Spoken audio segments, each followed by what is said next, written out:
foothills of Ajinkyathara Mountains. While early schooling was at Lunawar, all holidays were spent at Sunday with his grandparents. Later, while in Pune, Ashok joined Bhavi School in 1956. Vasudev Balwant Phadke had founded the school. Ashok's extraordinary sense of patriotism and national pride stems from his tenure at the Bhavi School under the guidance of some of the highly respected teachers of that time. Ashok was selected to attend varied institutions like Tilak Vidyapith and Jnana Prabodhini, which were founded primarily to inculcate values of patriotism and Indian culture during the post-independence era. Along with gaining proficiency in drawing, he also excelled on the sports field. He was a smasher in football, says his classmate, Jayant Datle. He was similarly proficient in athletics, boxing and volleyball. Anil, his elder brother, contributed largely to the upkeep of the family from a very early age. This sense of sacrifice runs deep in the Mandke family, which has been passed down from generation to generation.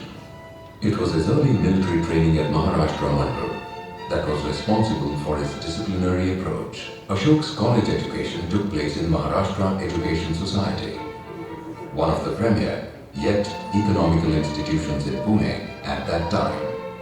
Ashok believed in and practiced meditation right from an early age. His guru, Maharshi Nyayaratna Appa Sahib Vinod, was a great philosopher. He changed Ashok's name to Nityanand. Later, Nitu sought out and paid his profound respects to many spiritual personalities from all parts of the country. From a family full of engineers and mathematicians, Nitu was the first to choose a medical career. He was awarded a merit scholarship to study medicine at the esteemed BJ Medical College and Sassoon Hospitals, Pune. This is where he met his classmate, Alka, his lifetime companion at home and in the operation theatre. After completing his MBBS from Pune in 1970, Dr. Mandke came to Mumbai so that he could specialize in cardiac surgery. I found it very smart, very intelligent and artistic, very skillful with the hand. When he was a lecturer at one time, I remember, we had operated a very complicated congenital heart disease. The registrar called me that the patient is bleeding and please come down. So I said, but where is Mandke? He is a lecturer, have you sent for him? He said, yes, I have sent for him, but he has not turned up, which was quite kind of funny because I never had Dr. Mandke not respond to the call very quickly. So by the time I went from Grant Road to KEM Hospital, I saw Mandke come. So I said, Mandke, what the hell is happening? I come from Grant Road and you were in the quarters, you have not come. So immediately he showed me 2 bottles of blood in his hand. So I said, what happened? He said, I know this patient is A positive, I am A positive. I also knew that there is no blood in the operation theatre. So he went to the blood bank. As soon as he got the call, he went to the blood bank, bled himself 2 units of blood for the patient whom he had nothing to do. And he got it cross-matched, so obviously he got delayed. This man, with all the difficulties a man would face, coming from a village to Pune, taking primary education in Pune, then coming to Bombay, learning the primary surgery, then going abroad, working in London with one of the greatest heart surgeons, Sir Mandi Yakub, then going to America, working with another pioneer, Dr. John Kirkland and Pacifico. I mean, very few people can do this in their lifetime. He has struggled in his life. He has then achieved whatever he has today. After working in these countries for 8 years, Dr. Mandke chose to return to his country. He could perform adult surgery and congenital surgery with the same ease. England अमेरिकेमधल्या पेशंट्सच्या ज्या रक्तवाहिन्या असतात त्या मानाने आणखीच लहान असतात, आणखीनच लहान असतात आणि त्यामुळं इंडियन पेशंट्समध्ये, भारतीय पेशंट्समध्ये ही सर्जरी करणं हे खरं सांगायचं म्हणजे जास्त कठीण आहे. ऑप्शन इतकं सुंदर होतं की त्यांनी लिहिलेल्या नोट्स म्हणजे अगदी परफेक्ट असायच्या. And he was a born artist. I used to admire his drawings. Drawings he used to make after the patient's surgery was over. It was so self-explanatory. It was just fantastic. It was more exciting than a Hollywood movie. He has got a wonderful hand. Some magic is there.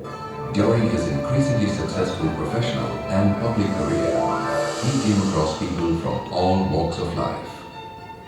He was especially gifted to interact with all of them with ease. He was publicly felicitated by many organizations in recognition of his excellence in cardiac surgery as well as service to society.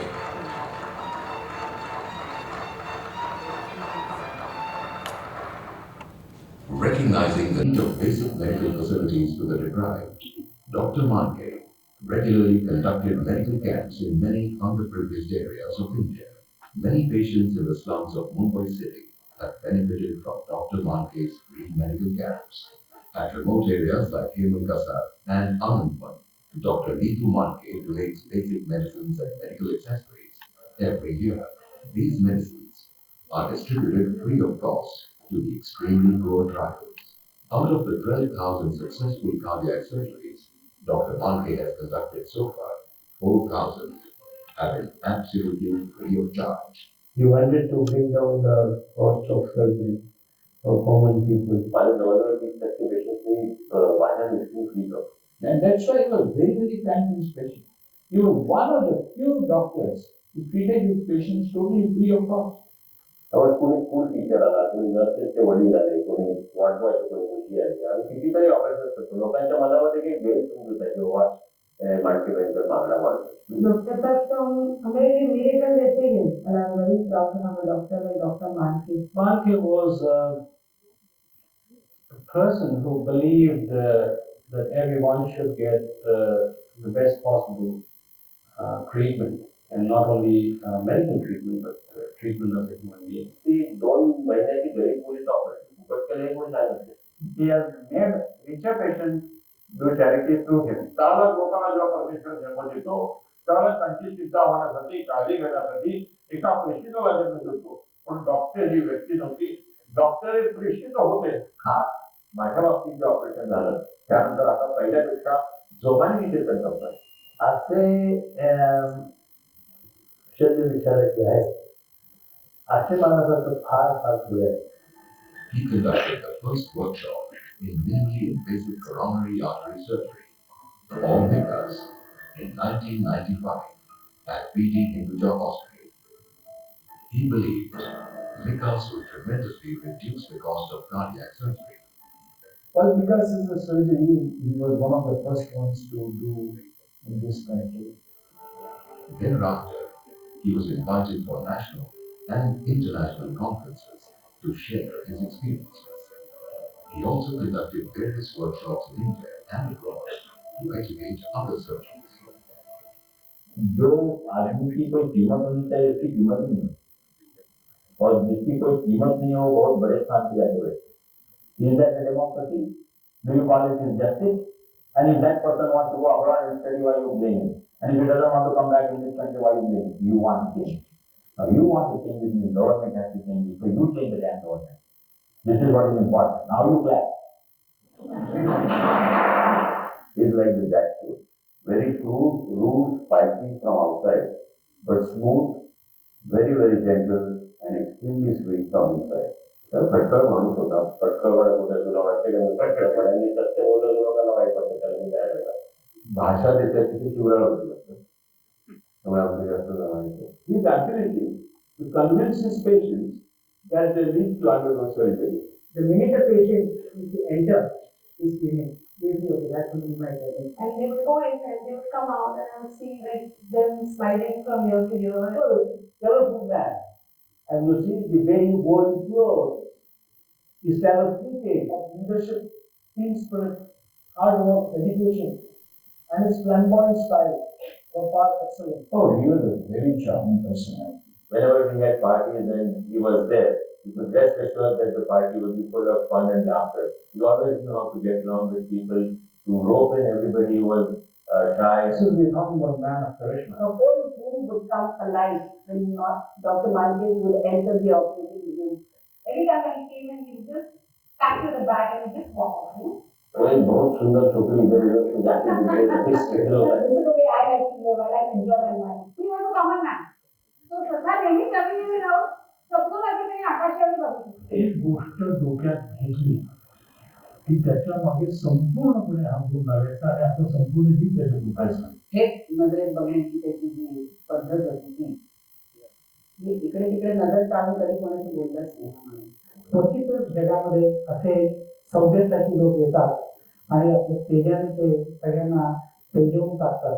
Neetu हा धूमकेतू करत होता. गोष्टी यांच्यात आहे ते योगीच होते.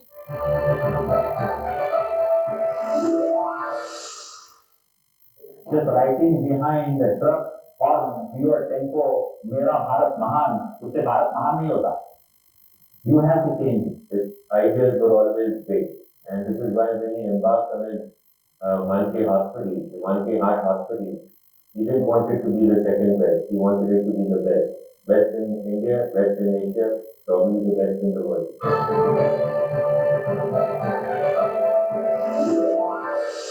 This transition from a heart surgeon to a promoter, developer, and a consumer of a hospital was so easy. Civil engineering was child's play for him. I said that I should contribute to that endeavor in terms of how information technology can contribute to building the modern world-class hospitals of tomorrow. मी काय 20 office बांधून farm office बांधून मी काय hospital बांधू शकतो. परंतु तेवढा पैसा डॉक्टरकडे नसतो, तो इंडस्ट्रियल हाऊसकडे असतो. म्हणून कोणी डॉक्टरही बांधायला तत्व. आता मी कसं बांधतोय माझं मला माहिती. A dream that began more than 30 years ago is now about to take shape. The Mandke Heart Hospital and Medical Research Center has 17 floors, 550 beds, 14 operating theaters, and every conceivable state-of-the-art medical technology, dedicated entirely to the well-being of your heart. He was ambitious, and he took a challenge which nobody can ever even imagine in a dream. But there were the architects were really clear. जे लोकांनी स्वप्न बघतात ते स्वप्न साकार कसं करायचं हे स्वतःला माहित असतं. Money never came. Heart attack came. The 14 operation theaters will not only have the best medical equipment, but also have the most skilled and efficient doctors and support staff in the country. ते एवढा एक doctor एवढं बांधू शकतोय, ते स्वप्न तो साकार करू शकतो म्हणून छाती धरते.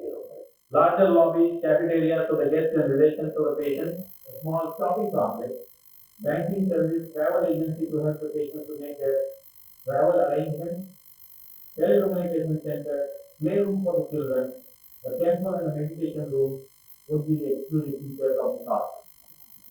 For the first time in India, many of applicants will be used to care for patients from anywhere of the city and the surroundings, and transport them directly to a specially constructed helipad on the roof of the hospital, thereby facilitating instant medical care.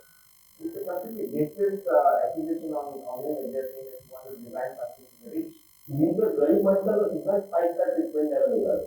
Dr. Nitu Mandke dream will never die. Dr. Mandke, who has witnessed each and every milestone alongside Dr. Nitu Mandke, is fully committed to ensure that this dream becomes a reality. we wanted India to have the best. I mean, he was somebody who took great pride in being in. I love this place. That's why I want to see it improve. I want your children, everybody get a proper education.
Is still fresh and relevant as it was when it was made, and so is the work of Dr. Mandke.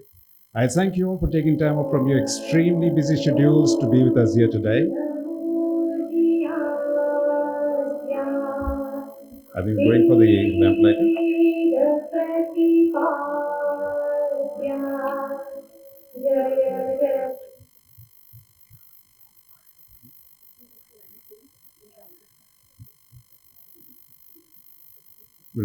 We're going to start with the lamp lighting. That was the cue. May I request the young eminent dignitaries to please step forward to the lamp and start the lighting of the lamp. In the meantime, while we get it organized, I'd like to remind you today we have the 21st Dr. Nitu Mandke Memorial Oration, and this oration is going to be taken by Dr. Samin Sharma, who is Director Mount Sinai Cardiovascular Clinical Institute, USA, and Chairman, EHCC, Jaipur. He joins a very long and eminent list of cardiovascular surgeons from across the world who have presented the oration. This oration this year is under the presidentship of Dr. Nitin Gokhale. He is a senior cardiologist at Leelavati Hospital, Mumbai, and he's also senior consultant cardiologist at Hinduja Hospital, Holy Family Isolation Heart Institute, and much more. Since we are ready with this, we'll continue the lamp lighting and then I'll continue with introductions. May I please request the dignitaries to please step forward, including, of course, our chief guest, Lieutenant General, retired Dr. V. Ravi Shankar, our guest of honor, Dr. Sunil Vai, Dr. Jamshed Jalal, who's always been the coordinator for this, and the chairperson for this. We also have Dr. Sunil Rao present.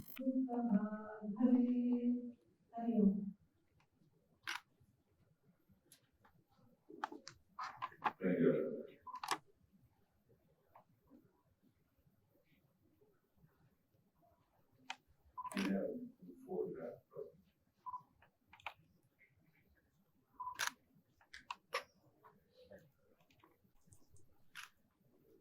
Let's stand. A bit of applause.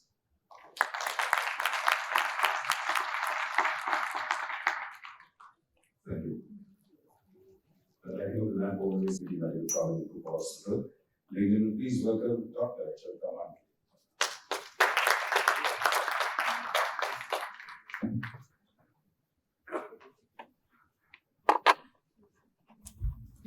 You have to start this next start. Good evening, everybody. It's my pleasure and privilege to welcome you here today for this much awaited yearly event, the 21st Dr. Nitu Mandke Oration at this wonderful Dr. Nitu Mandke Convention Center at KDAH. Thank you for making the time on this Saturday evening for a very special talk on TAVI, which has gained much popularity in recent years. I hope you have enjoyed the film shown earlier, which always brings back many memories for so many of us. I hope you remember to put your phones on silent, and I will now take the opportunity to walk down memory lane of this oration, which is in its 25th iteration.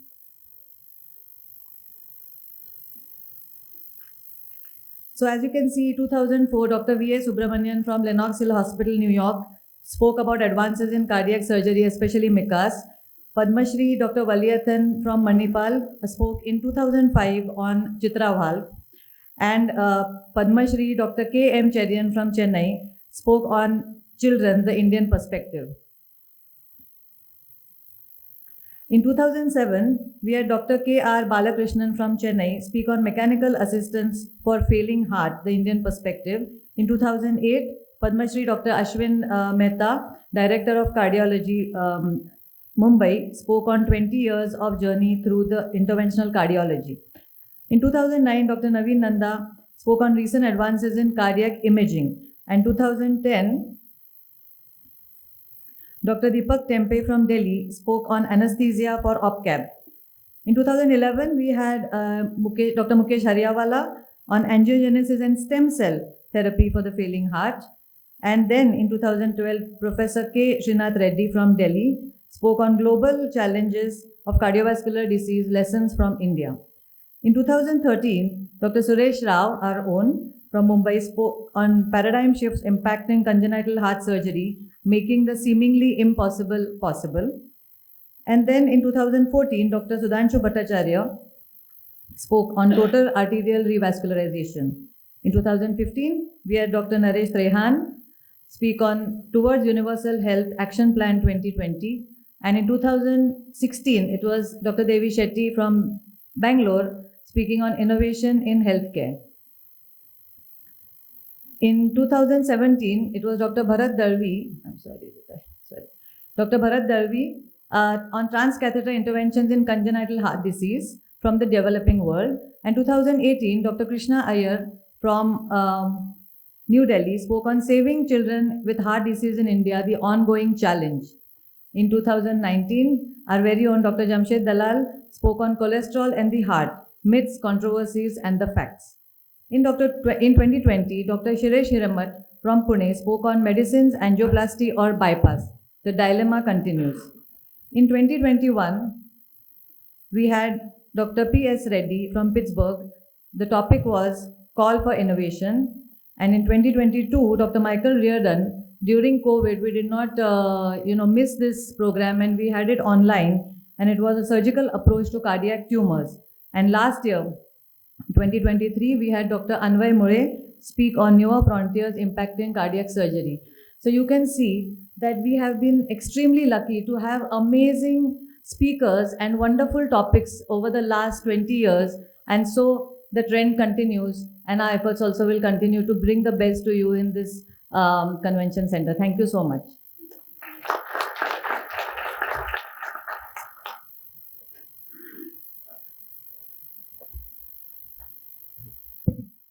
Thank you, Dr. Charita. That was a wonderful walk down memory lane and refreshing for all of us. The next person to step up has always been refreshing in his approach to life. He spans many different avenues. He's, of course, left medical aside, but I think every other field of human endeavor, whether it's an MBA in finance or whether it's engineering, robotics, or teaching children about the stars and astronomy, that gentleman has done it all. Please welcome Mr. Nitu Mandke to step up on stage. He'll introduce your next speaker who will be speaking before the oration. Nitu Mandke.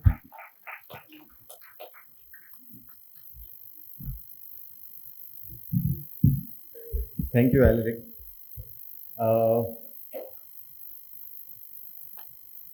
It's my pleasure to introduce you all to our Dr.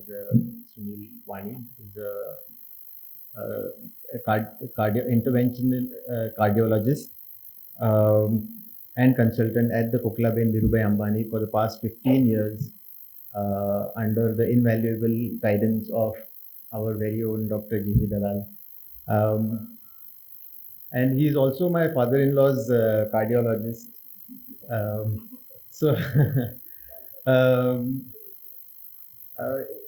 He's a skilled doctor, proficient in various interventional procedures in cardiology.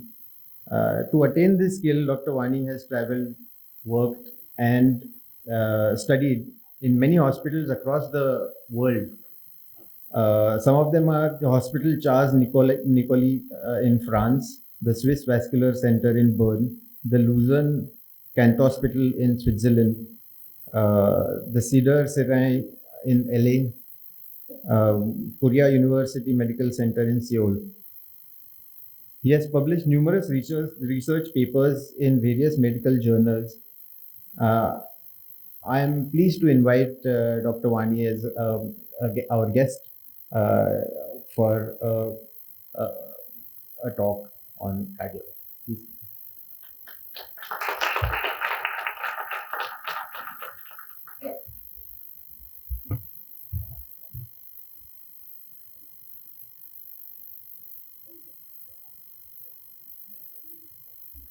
So, good evening, everybody. It's immense pleasure to be speaking on the 21st Dr. Mandke's oration, and I guess Sir is fondly remembered, and Madam has been with us since the last 15 years and guiding us in this institute. So TAVI or TAVI was the main topic which Dr. Samin Sharma will also speak, but I would introduce you to this topic. As technology has evolved from the initial horse to the airplane and supersonic planes, the Lennox stethoscope, where he used only a roll paper to hear the lungs, there is now portable, you have portable devices where you can actually put a probe and you can see on your mobile sonography. But basis lies in the anatomy. This is how your heart looks like. It has 4 chambers, 4 valves, and arteries and veins coming. So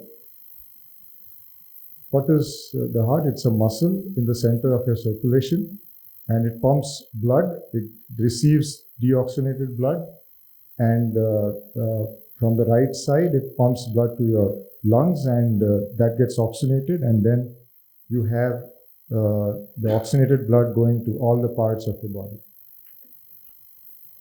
So this is the same 4 chambers with the 4 valves. And what is a valve? Valve is nothing that helps in the unidirectional flow of blood. So as we are here, we are in this room and we have the door.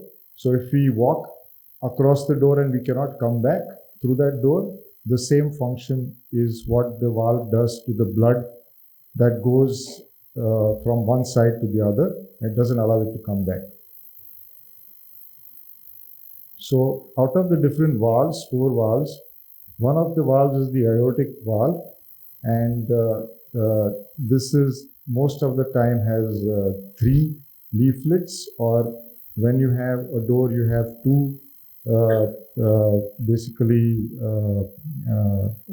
2 sides of the door. But here we have 3 in most of the patients, but you can have 2 in 15%, which is a tricuspid where you have 3 and bicuspid where you have 2. And this is the valve which is between the bigger chamber, that's the left ventricle, and this ejects blood into the aorta, which is the biggest tubular artery that supplies the entire vasculature, the oxygenated blood, the brain, the heart itself, the kidneys, and the entire body. So what can go wrong with the aortic valve? So the one on the left side is the healthy aortic valve, and the right side is the diseased valve, which the same thing when you have a knee that goes bad over a period of time and you require a knee replacement because your knee joint decides not to function because you're getting older. That's called degeneration of the joint. The same thing happens to the valve because the heart contracts it is contracting since the 7th week onwards, and the valve has to function all throughout, and that's why it can degenerate. So you can see that the diseased valve makes the flow across the valve difficult. Sometimes the valve can be floppy and it can not really close properly, like a door, you imagine, which doesn't open. That is what a stenotic valve is. And if it doesn't close properly, then it becomes a regurgitation, means that you have blood flowing from both the directions. So the causes is, one is degeneration. As you grow older, you can have at birth a valve that is, as I said, instead of 3 leaflets, you have 2 leaflets, or you have rheumatic fever. It's an acquired problem. These are the common ones. So what are the signs and symptoms? What problems you can have when you have the valve getting stenotic or narrowed is that you will get fatigue, shortness of breath, and you can have chest pain or you can have abnormal heartbeat. So how do you diagnose this problem?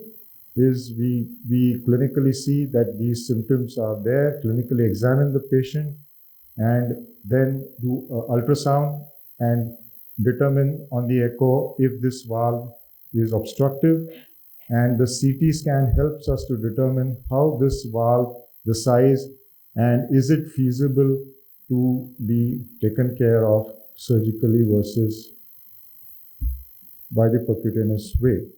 So if you do not treat such a valve, what happens is that you get something called as chest pain, giddiness, and heart failure, where you start getting breathless, you cannot sleep flat, and you get congested.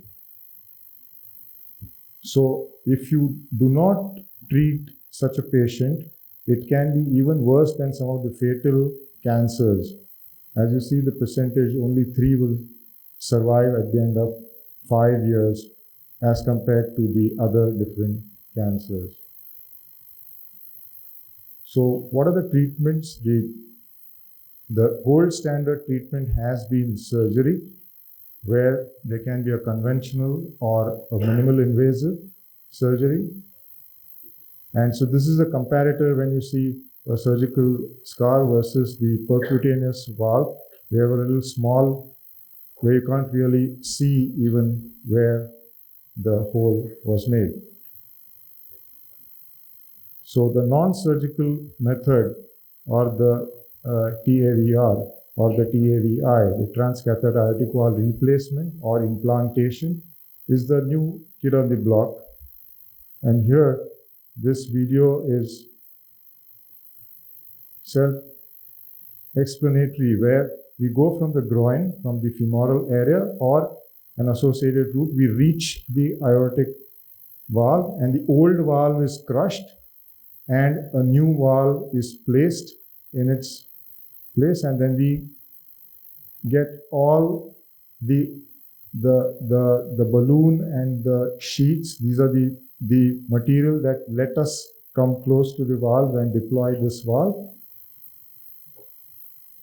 And finally, as you can see here, that this is the new valve deployed in the position in the aortic area, and the leaflets have started functioning, and the old leaflets are crushed here around the valve. So the percutaneous aortic valve, the TAVR or the TAVI, is not for everyone. It is indicated for the older patients who cannot undergo surgery and must be considered in the older age group of more than 65 years, and definitely requires expertise to be performed. And who are these patients who the surgeon doesn't wish to operate? Are the patients who have already a bypass surgery or a surgery already performed, or lung insufficiency, that's a lung disease, or end-stage renal failure, multiple earlier strokes, but the heart function is on the lower side, very old age, frail patients, and multiple comorbidities. So this is how the TAVR valve is on the left side and the surgical valve is on the right side. And the present valves available in India are the Edwards Sapien and the self-expandable valves, the Medtronic and the Accurate Neo and the Abbott Portico. And the Indian valves, MyValve, has been also used, and the Hydra valve. So TAVR has been a journey. It started in 2002 with Professor Alain Tribier. Unfortunately, he just passed away today. I'm very deeply saddened to say that. But he was a very kind person, and I had an opportunity to go to his place in 2005. This is the picture which he shared with me.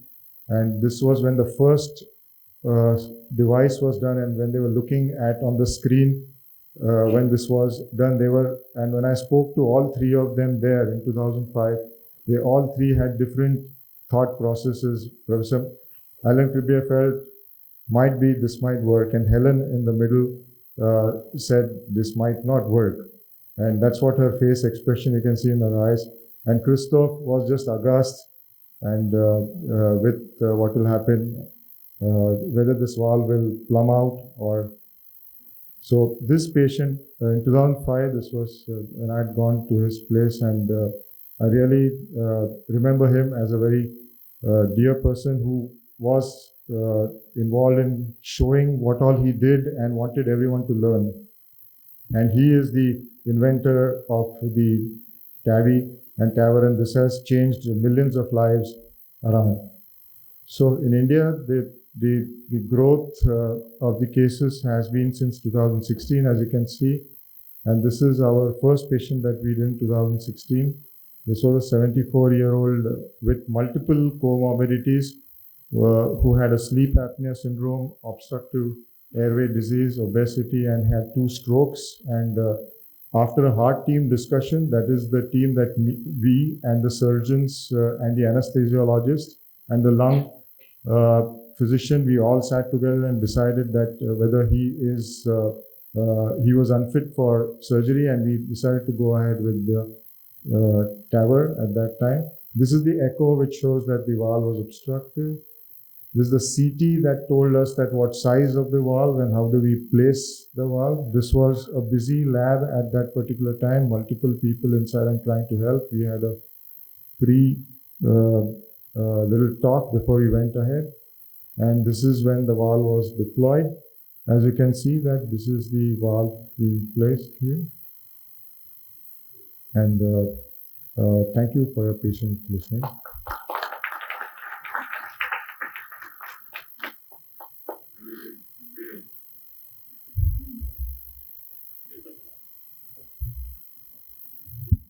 Thank you, Dr. Vani, for sort of pre-board. That was incredible. I'm not sure if we did mention that Dr. Vani did his fellowship of TAVI at Sinai, and thank you once again, sir. The orator, of course, is going to be properly introduced with the gravitas that is required by Dr. Jamshed Dalal. But to briefly introduce Dr. Jamshed Dalal, I'd like to request once again Charuda to please step up to the podium and welcome the well-known Dr. Jamshed Dalal.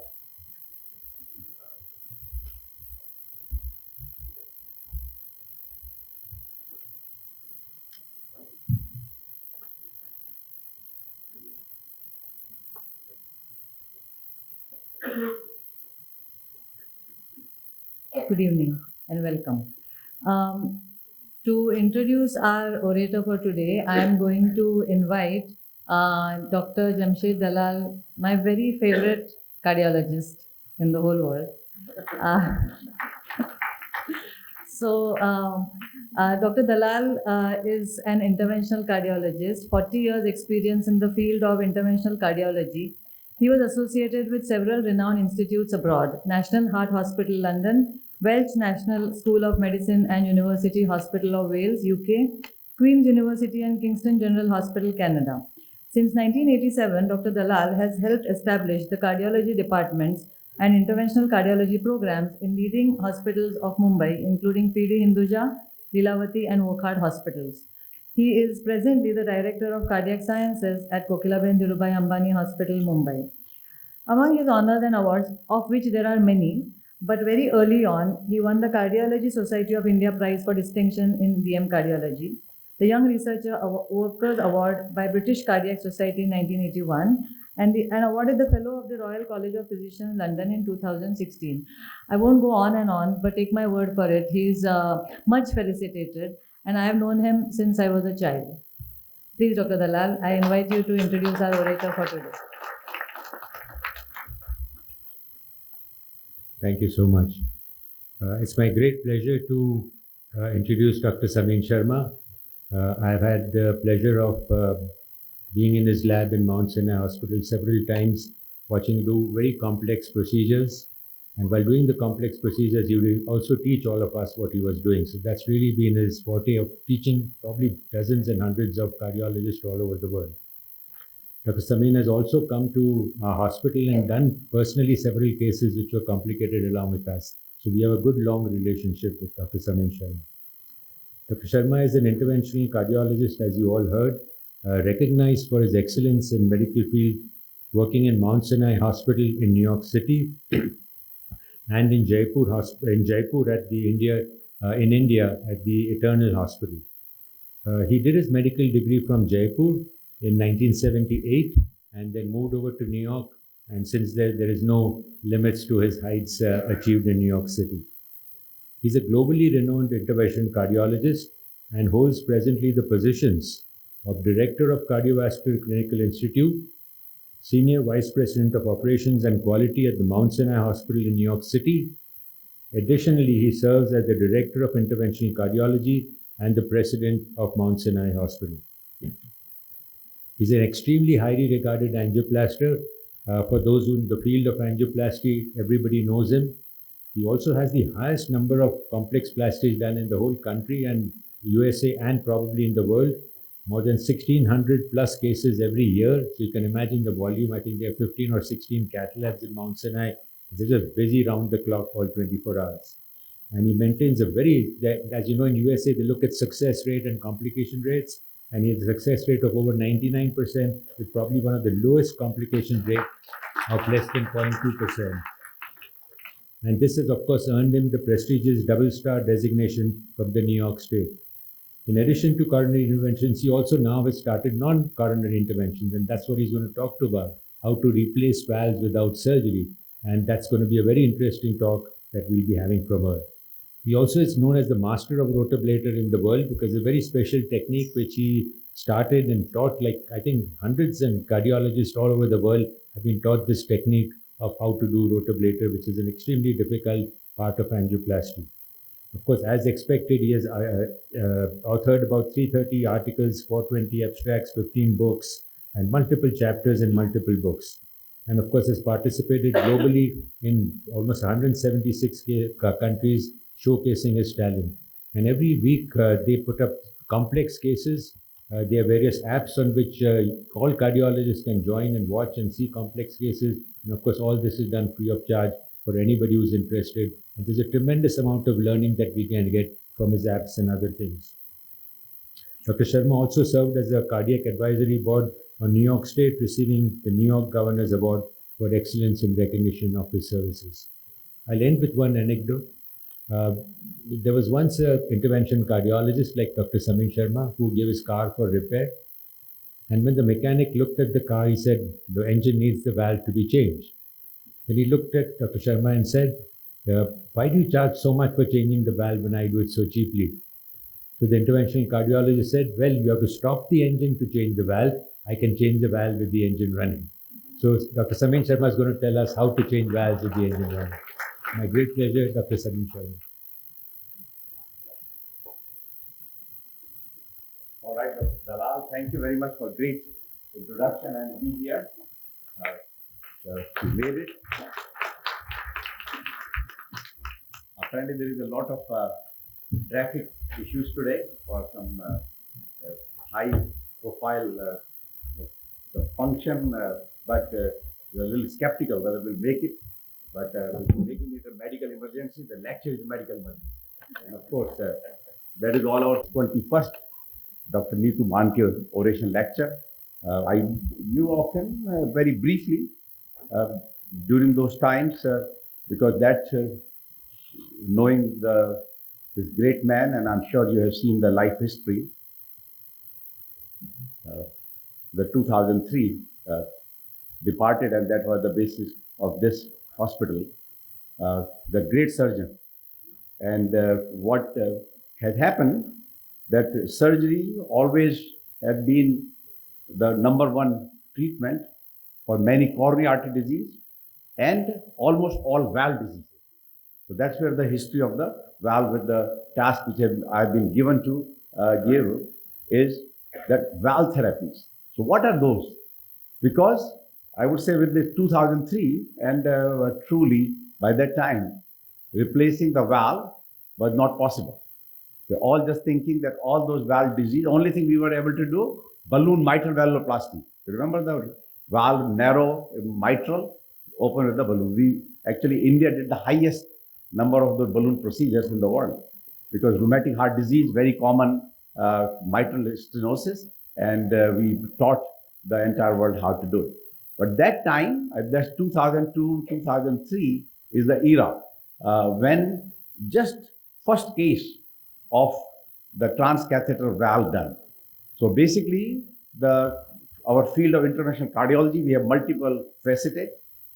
The one which I am going to speak today is the structural heart disease. And how the structural heart disease started is that valve, the Anderson from 1989 was trying to see that can I change the valve without surgery, and did lot of sheep experiment. Come with the size, because we know that anything you do, it takes time, time to perfect. Lot of complications happens in the beginning, but then lot of adjustment happens. Like anything, any field. I mean, I would say that even you try to design a small computer, you go through, the engineers go through many stages of development. And after, so 89 to April 16th, 2002, so you imagine 13 years of making it perfect, working in the animals first. The first valve procedure was done by Alan Crevier. And we call him as the father of transcatheter valve therapy. He started this field, replacing the aortic valve without surgery, which was not a concept at one point. Everyone has to have surgery, but replace it. We were doing some balloon valvuloplasty of the aortic valve also with a very limited success. While mitral balloon valvuloplasty is a good success, opening the valve with the balloon, but aortic was very limited. It was kept only for a very elderly, non-surgical patient who could not go for surgery. So this field started with Alan Crevier. Now, there's another story behind. Alan Crevier died today. So the guy who invented this transcatheter field, the father of transcatheter valve therapy, has ended his life. I mean, he's quite a senior. I don't know exact age, but must be about 80 because he has been to my meetings. Last one was about 3 years ago. At that time, he was a little frail, about 77 plus. He actually had a one-time very bad accident while scuba diving, was on ventilator for 3 weeks. People thought, this is like 7, 8 years ago, thought that he left, but came back, continues to teach and go to meetings and so, but said that we lost a great giant of our interventional cardiology, particularly the father of transcatheter valve therapy. So he was the first one, after all the work, implanted this valve, and that then question was, once you're done, the valve then, non-surgical implantation of a prosthetic heart valve can be safely and successfully achieved with immediate midterm results. So question is, where do we go further? So now, just to take you through, I know there are a lot of people with both medical and non-medical language, background in this hall. I'll just take you through that heart has 4 valves. One is the aortic valve, which pumps the blood from the ventricle to the aorta. Second is the pulmonary valve, which is from the right ventricle, goes to the pulmonary artery. Then there is a tricuspid, the mitral valve from left ventricle goes into the left atrium. And then it from left ventricle, right ventricle to the right atrium is the tricuspid valve. So there are 4 valves are present there, and we are trying to, I put it basically the green versus red, because the green means that we have been successful in replacing those valves in appropriate cases without surgery. The one still remains is the mitral valve. The mitral valve, we have not been far ahead, but in the one type of the mitral where we put a clip, also green. So now what happens is when heart disease patients come with a valve, the various stages, same thing like we have patient with the asymptomatic, have chest pain, unstable angina, heart attack, the same type of situation occurs in the heart also with a valve problem that at risk, progressive, there is asymptomatic, but you have still severe disease, and then you have a severe and symptoms. What has happened is traditionally, all surgery have been done patients who have symptoms and has a severe blockage of their valve or trouble with the valve. Could be leaky. So that has been over the years. Why? Because surgery has its own risk. But what has happened now that we have gone from surgical, why you let it go to that far? That patient have symptoms now, severe disease, because we have seen once you become symptoms and severe, the recovery is prolonged. And sometimes heart may never recover completely. So what we are going now, that yes, valve is very bad, severe, but no symptoms. So let's intervene. Will that be beneficial in long run? And if you can do that with a very low complication, without opening the chest, will be accepted. So this is where one. Second point, we are even going further, that some cases, not only that you need to go, have to wait for the severe valve degeneration. Why? When the valve is moderately degenerated, maybe in some cases, you can take care at this level so that further progression and symptoms do not occur. So this all has been possible by our valve, percutaneous valve therapy treatment. So this is what the 4 valves which I spoke about, aortic, the mitral, the pulmonic, and the tricuspid. The most common and most troublesome is the aortic stenosis or aortic valve. So aortic valve is the disease of elderly. Even if you did good thing all your life, no coronary artery disease. But with age, there is a degeneration of the aortic valve, calcium get deposit, and it gets stenosed. So aortic stenosis occurs. And it has been that by the age of 90, 20% will have a calcific aortic stenosis. And that's the most common cause. Now, my father, who was, actually we lost him 2 years ago at the age of 92, when he was 82, he had normal coronary, but he had a severe aortic stenosis. So not uncommon, actually more old you get. The patient 95, 96, they actually, it's only remain the valve. And I recall, this was just, I became attending back in 1991, and I told one of my patients who was 97-year-old, I did the angiogram on her and I told her, ma'am, you have no blockage. And your valve is bad, but you have no blockage. I said, I know it. I said, why? That's why I'm 97. Would have been dead otherwise long time ago. So clearly, that's the coronary artery disease is the one prevents for valve to ultimately manifest. But the many patients without any having coronary artery disease will have a valve problem, and this is what the aortic stenosis is. And we call it a mild, moderate, severe, because the one point also is when you develop this aortic stenosis, and this is actually our very common teaching back from medical college, and I just want to emphasize on one point, that 2 years, that once you have a symptoms, survival is 2 years. Now you think about many of the cancer, even survive more than 2 years. But once you develop severe aortic stenosis, if untreated, people live just about 2-3 years. So very deadly disease, and a lot of work has been done to make the appropriate diagnosis by various testings. We call them severe aortic stenosis by echocardiogram, by CAT scan, and once it is, the studies all have shown that you should do surgery. This is before our transcatheter procedure came in, because the surgery was lifesaver and improved made the patient feel better and improve their heart function. But we also know almost 50%, various data were up to 40 to 60% patients, because it happens in 80, 90 years of age. The surgeons will not take them. Almost half of them were devoid of surgery. They had a severe aortic stenosis, but could not go for surgery because of various reasons. And that's where this concept came. So surgery was the treatment by replacing, and then we say, well, we can do this without surgery by putting this transcatheter valve. So valve, there are a few types. You go from the groin or many other excesses and go into the valve where the surgeons take it out. We leave their valve and we just put our valve and just expand it. Old valve remains. Same thing like when we put a stent in a blocked artery. What do? We rarely remove the blockage. Sometimes we do rotor to clean out the calcium and so on. Otherwise, plaque remains. We just open it with a balloon, we put a stent and plaque remains behind the stent. Same concept here. The leaflet, your own patient's own valve, still remains, but our new valve goes inside and push it aside. So now the new valve is functioning. And this is what the non-catheter now. As I mentioned, we used to do some balloon procedure. We do in some cases and with some limited success. So this is where we are putting the valve. See, these are catheters. Now we are inflating.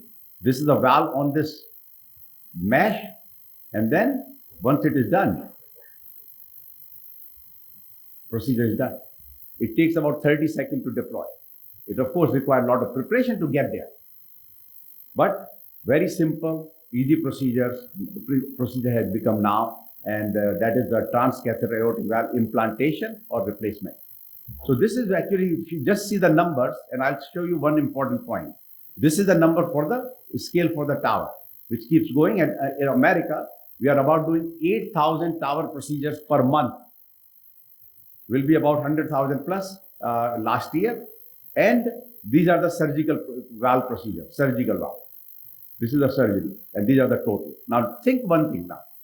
When the tower was being done, TAVI was being done, what happened to the surgical valve? Nothing happened. Their number didn't decrease. Why?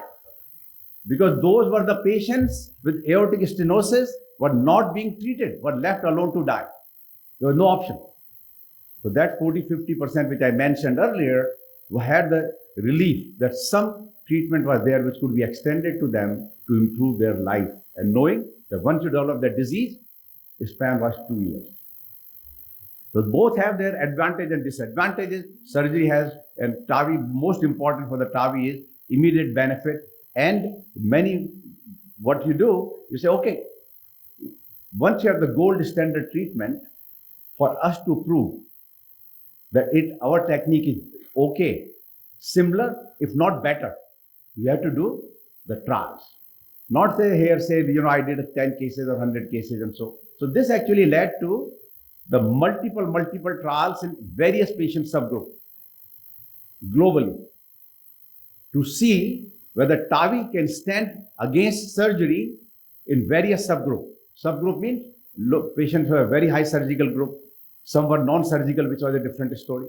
But in the high surgical group, intermediate risk group, low risk group, and so. And what we did, that all trials showed that TAVI was as good, if not better, than surgery.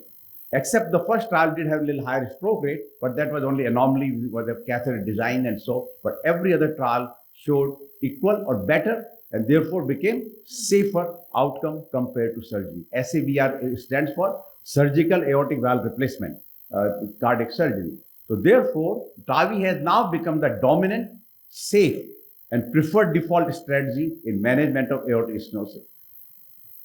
Sorry. 10-15 years ago, primary treatment was surgical valve replacement. So now, every patient, if possible, can go through TAVI. So only problem in India and some other places is the cost. If the cost is not the issue, everybody should get the TAVI. In United States at present, patients who are indicated for age of 65 and above, 85% of cases at present undergoes TAVI and 15% undergoes surgery. You say, why 15% for surgery? Because some anatomy is not good for TAVI. So you can have more complications because too much calcium at different places, or have other disease side by the other valve problem, the other multiple arteries blockage. So 15% go for surgery, but 85% patients in last 2 years in America undergoing TAVI. Now here numbers are increasing. They're doing about 300, compared to 8,000 in America. There are about 300, 350 being done now. So that still makes about 5% of the, or maybe 10% of the aortic stenosis population. But with the more valves available, more cost, decrease in the cost, this technique will continue to adopt more and more in India also. The first valve, called MyValve, is MyValve is our company Merrill, which I did the first of the 100 cases which we put for the DCGI for approval. 33 cases I did. First 5 and the remaining cases of the total 33 of the 100 we did. And that get approval to the valve. And that valve now works very, very well for MyValve, and it's half the price of the American valve. Now we have the data now about 5 years. Now American valves data we have 20 years. The only thing we cannot say that it will be as good as after 10, 12 years or 15 years. But 5 years, our Indian-made valve is doing terrific job and fantastic, great results. And therefore, now the question comes that which patient should go for surgery? Other way around. In the past was who should go for TAVI. Now question is who should go for surgery because TAVI is so good. And we say, well, You're saying it may be how long we have been doing this procedure. 2002 was the first one. When really doing for last 10, 12 years, we actually have the data of the 10 years. The TAVI and surgery, identical outcome at 10 years. And more important, the valve degeneration point of view, actually TAVI valve, which is here, did little better compared to surgical valve.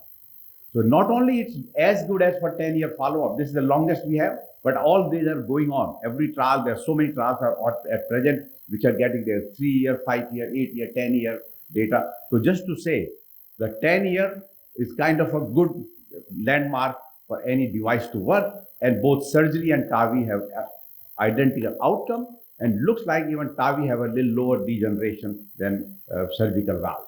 So this is actually the graph which we use on every patient, that some patients get surgery, some get TAVI, and based on the age, and so younger patients go for surgery, those have additional valve disease go for surgery, but I said majority of the patients getting the TAVI. The one of the big issue for the TAVI is the stroke, because first trial showed double the stroke incidence was 6% versus 3%. 3% was in the surgical group and 6% was the TAVI group.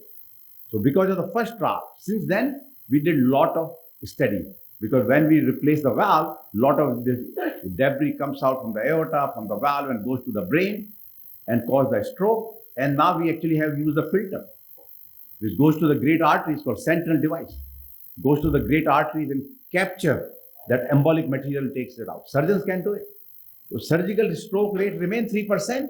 Our stroke rate has become 1.5% because of use of sentinel device. So therefore, lot of advancement in the field has made procedure very, very successful, very low complication, and lower stroke rate. Now, so beyond just patients who have classical, our aortic stenosis, which is the calcific disease of the elderly, now we are going next level. One is younger age, because at present, it is recommended for patients 65 years and above. Why? Because if you're degenerate about 10, 12 years, you can replace another TAVI, will take another 10 years. So now you age of 75, 78, if you have no other choice, what would you do? So therefore, recommendation is at 65. But what if you have the TAVI valve, which does not degenerate in 10, 12 years, may last 20, 25 years. There is a called resilient, a special valve tissue which is being investigated, and so far very good results, that it may not degenerate in 10, 12 years, may last 20 years. So many patients at less than 65 years of age are getting the TAVI procedure also, although not indicated, but being done. Second group is asymptomatic. You have severe stenosis, but you have no symptoms. So now we had done the trials from the surgery that asymptomatic severe aortic stenosis patients do better than we used to call watchful waiting. So we wait, we follow that. The trials have shown surgery is better. Now, from the TAVI, there is one trial small, but other trials are ongoing, which we have the answer by end of this year, that patients have no symptoms for severe aortic stenosis. Is TAVI better than watchful waiting? The point is, once you have severe aortic stenosis, sometimes acute stroke or passing out, falling down, syncope, many things can happen. So therefore, whether asymptomatic patient should get the TAVI. Then same, which I showed you the first graph. What about the moderate aortic stenosis? Why you wait for the severe? Because patients do have some symptoms with the moderate, but we can't do anything now. You have to wait till they become severe aortic stenosis. Then the particularly coronary artery disease. Once you have a concomitant blockage of the coronary artery and the valve, actually surprisingly, if you see, as I mentioned, that you don't live that old if you have coronary disease. Now, if you have coronary and valve disease, you say, well, it makes sense that you should take care of the both coronary artery disease and the valve disease, like TAVI. But contrary to that, studies have shown that when you take care of the PCI, you take care of the coronary disease with the PCI and the TAVI, versus you just do the TAVI and don't do anything to the coronary artery disease. Patient actually, when you don't do anything to the coronary artery disease and just take care of the TAVI, do better than if you do both TAVI and PCI. Little paradox, but that is being evaluated by various trials, because it seems to be that once you have aortic stenosis, that is the ultimate, your prognostic, and determine your long-term patient, how patient is going to live, survive, and symptoms-wise. So therefore, this field is ongoing whether you do together. Then your surgical valve, which are narrowed, or sometimes TAVI valve degenerate, you put a second valve, we are trying to look into it. And then bicuspid aortic valve is a special anatomy, which is for younger age. Can the TAVI valve can work? Answer is yes. And then the aortic regurgitation. So I mentioned until now the stenosis. Now, stenosis sometimes have leaky valve aortic regurgitation. TAVI works it. But what if you have no stenosis, but you only have a leaky valve?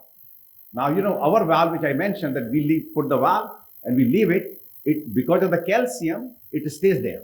We expect it stays there. But if there is no calcium, the valve will fly out, will embolize to other places. So this is where we are working now. There is a special valve called Gina valve trilogy for aortic regurgitation, pure leaky valve. And this is actually has a very nice design that it first put a kind of clips and then put the valve inside. And this trial actually, the trial was presented, very good results, and soon it will be approved also. So right now, if you have pure aortic leaky valve, aortic, we don't have a clear-cut treatment. We do use some TAVI valves in there, but some success, some, you know, with not great success, but okay success. But dedicated valve for the pure aortic regurgitation leaky valve will be available, I would say, by end of this year, because this Gina valve has done very well. And there's another one called J valve, which also has completed their studies. So this will come up in the field. So just we'll take care of the aortic both stenosis and regurgitation. But just to say, pure aortic regurgitation happens only in young age. Rheumatic aortic dilatation, or they happen with the aneurysm. When aorta is aneurysmal. So therefore, those patients are surgical. So pure aortic regurgitation in the elderly happens very rare disease, happens maybe in 5% of cases. 90-95% is the stenosis and maybe some regurgitation. But this 5% also will have an answer soon. Now the second is the mitral valve. The mitral valve, as I mentioned, the stenosis or regurgitation. So treatment was, you replace the valve again by surgery. But first time we came up that if your valve is leaky, now stenosis, mitral valve, we know that we do balloon mitral valvuloplasty, all expert in it. But if mitral valve, elderly don't develop mitral stenosis, they develop mitral regurgitation, leaky valve. And particularly if your heart is weak, heart dilates and makes the valve, mitral valve leaky. So mitral regurgitation. And that also is a very complex disease, very serious disease. Patient have a recurrent hospital admission, die 30-40% within 1 year, 50% in 2 years and so. So first thing we came up that let's keep it simple. Since the leaky valve, what if we just put a clip in the leaky valve? Decrease the leakage. May not eliminate, but just decrease the leakage. So this is called a transcatheter S2S repair, TR, or you probably heard the term mitra clip. Mitra clip procedure, and this is a special device, takes a lot of knobs to really put it together, and some cases surgery, of course, mitra clip in between, some cases do by medical therapy, and this is what the video I'll show you.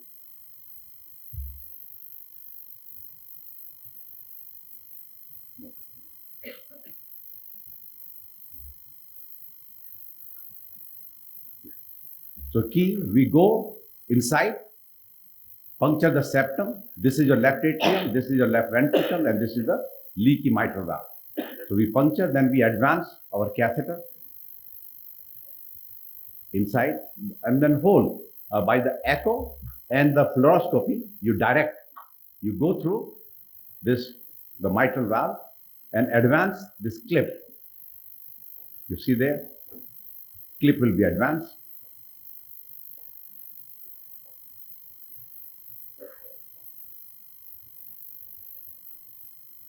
And then you try to grasp those leaky valves. See that? So those leaflets have been grasped. Now you say, if the leak is not taken care, you say, we will not want to deploy it, we can readjust. So you readjust it because we want to prevent the leakage as much as possible. So now this looks good, and clip is left, and now there is no leaky valve. So this is called transcatheter, and this actually have shown the trial that if you don't do the clip in this heart failure patient, or This is the data with if you don't do it at 1 year, hospitalization for heart failure or death, and if you do clip, it goes down to from 68 to 35, death from 46 to 30%. Significant reduction. So basically, clip works quite well. In the high-risk patients, the trial ongoing, it shows, one trial showed average 2 trial that it was okay.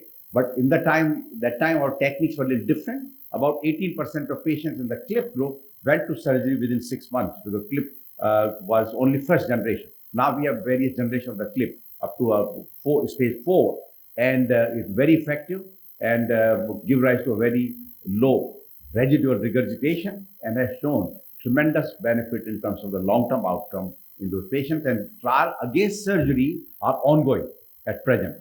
Repair MR and primary MR trial, the 2 trials comparing mitral clip, which I showed you, against surgery in all risk patients of the mitral regurgitations are ongoing, but answer will be about 3 years. So we'll know whether we can stand against surgery, just like when we did the TAVI versus surgery in 2008, 2010, 2012. We are doing those trials in the mitral space. And that is why I still had the mitral in the red group. So we are not reached to the final, except the clip which has got. Now, what about replacing the mitral valve completely? So that's another point. So you can replace the mitral valve. This is again the trials ongoing at present. We actually part of the trial called Intrepid, Apollo. So we replace the valve just like the aortic. But again, this is a little more complex than the TAVI. A lot of issues with the valve sizing, embolization. So things are not as clear or as simple, I would say, like the aortic, because there is additional characters in the mitral space with a chordate tendency and so therefore this field is still ongoing and still we are at a pause. Pause means slow progress, but happening. So it may take another 5+ years to get to the green light. So far we are still in the red phase. Many valves have came, disappeared. You know, anytime you bring a valve to the clinical trial and it's taken off the market, it at least cost the manufacturer at least $50 million. So at present, 7 mitral valves have been disappeared after the initial trials where they didn't work. The few of them, which actually ongoing, which is the Intrepid valve, the Tendine valve, and the Cardiac. There are one more just they started. There were about 3 or 4 valves are still ongoing at present, and maybe will shape up this field of replacement of the valve completely of the mitral valve. Now, another valve is the tricuspid. The tricuspid valve, actually there also we have many devices. So this is the tricuspid. Remember, this was the mitral. This is the tricuspid valve. And there also we have many techniques. That one, you put a valve in the special vena cava implant or the superior inferior vena cava, or co-optation, same clip. Like the mitral clip, we call tri-clip. You put the clip in there, decrease the regurgitation. Then the annuloplasty ring, percutaneously you put a ring around, and then the annuloplasty ring as well as suture, all these percutaneous treatment, or replace the valve with the tricuspid valve replacement, TTVR. So this all looks like that, you know, very nice cartoon, but we have worked through in all these aspects for many years to bring the tricuspid valve to the green now. So I gave the lecture about last year, it was the yellow, that in making, so green, red, yellow. So now it is green because one is this clip. We are the lead enroller and the number 1 for this, for using the tri-clip, which has shown that very effectively, just like the tear, which is the mitral side, that edge-to-edge repair using this tri-clip decreases the regurgitation and make patients feel better and low and less heart failure admission. And this is the second one was the replacement by the Intrepid, which is the mitral, tricuspid. This is the mitral valve, the data which I just showed it here. That led to the TIER approval for the tri-clip was just approved by FDA. So just last week. So now it will be available. Right now we have the mitral clip in India, but that also means very little. So overall mitral clip procedures in India are done maybe about 20 cases, 25 cases per month. Very small number. Part is the cost. The cost is about 32 lakh because the clip itself is about 25. So sometimes we use 3 clips, 2 to 3 clips. So it's about 30. And so, and that's why very limited use. In America, we are using. So in America, we are using about 2,500 mitral clips per month. Now, so tri-clip is approved. We actually use about 3 or 4 because they were in the trial. Then there was replacement of the tricuspid valve, as I mentioned, that the complete replacement of the tricuspid valve is also possible now. And this actually has shown the called Evoke. And this device also, because of the excellent results, it goes from here, full replacement of the valve and entire, I don't know why this video is not playing. So key is that this is from the right side. We are putting the valve in the tricuspid position and called Evoke, which where the studies have shown is led to approval of this device last week. So 2 devices for the tricuspid valve just approved last week. One, replacement, and second is the clip for the tricuspid valve. So just to sum up with all, so I would say that the future of interventional cardiology, that the next 5 years will explode with more meaningful changes than any time in the history of interventional cardiology, largely from transcatheter heart intervention and making procedures safe and ambulatory. Basically means outpatient, and majority of cardiac valve procedures will be done non-surgically by 2030. That is my prediction. Because right now we already are the TAVI, the mitral flip are on the right way. Once we can have this good data of the mitral repair against the surgery, that will be the big game changer, and now many with the tricuspid valve. So there has never been a better time to be an interventional cardiologist. That's what I want to end up with that. Thank you very much. And actually what the show, what we do every month, live cases from Mount Sinai in various aspects. The coronary is the 3rd Tuesday. The structural is 2nd Tuesday, and endovascular peripheral cases 4th Wednesday. And this actually has taken a great, I always believe in teaching. I taught my Rajasthan University back in 78 in MBBS, and then did my MD and then went to America. So always was used to teach. That was my idea, that how sitting now actually with the Zoom, everybody can teach anything. Talking about 2008, 7, 8, that we have done good, that how we were very successful, #1 cath lab in America, that how can I teach? So there, from Mount Sinai, I started this exercise of CCC Live.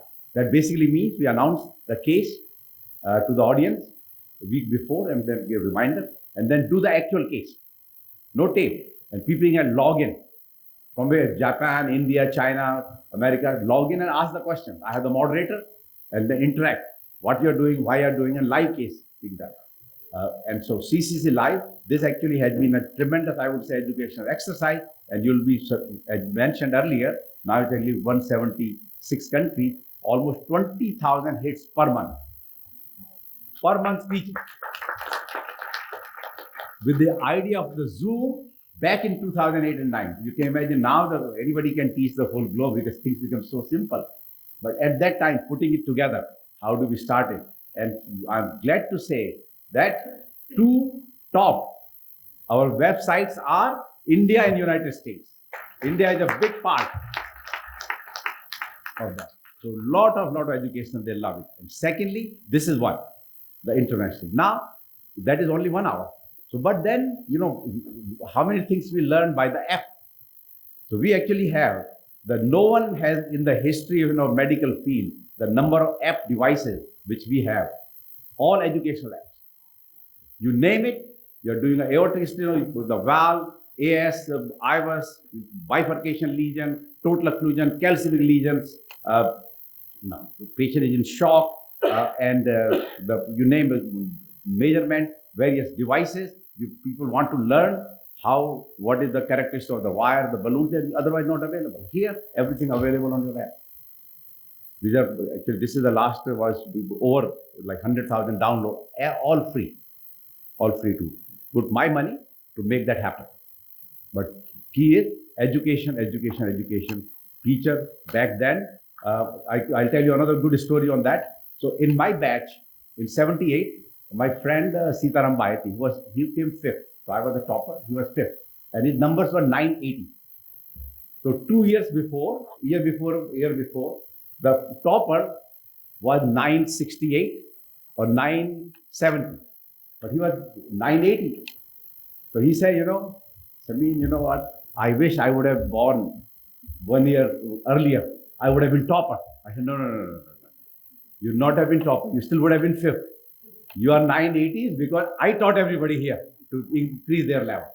So that always has been my goal, that not only yourself, that you teach your colleagues, your compatriots, right thing to do, and what you do. People many times say, why are you showing your tricks? अपने old, कहते हैं कि teachers did not used to tell the last thing. I said, well, no, that last thing always will remain in your mind. But what you do, you teach people. If they can duplicate that and do the better service to our society, whether it's in India, it's America, or globally, our purpose is solved. Thank you very much.